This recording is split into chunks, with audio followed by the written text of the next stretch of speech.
This video is the operation of the Bosch EV850 electric vehicle charging station running at 32 amps.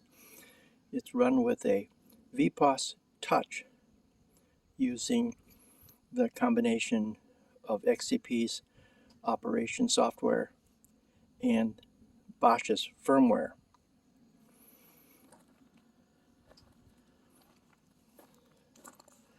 The display is quite tutorial.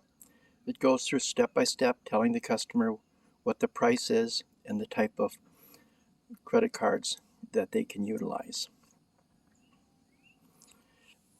Operates with magnetic stripe, insertion, or tap and go. To do a demonstration here, I'm going to swipe my card. Authorizing. It approves. It's now counting up.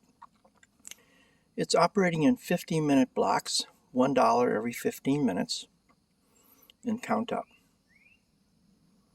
The customer can at any time press the stop button,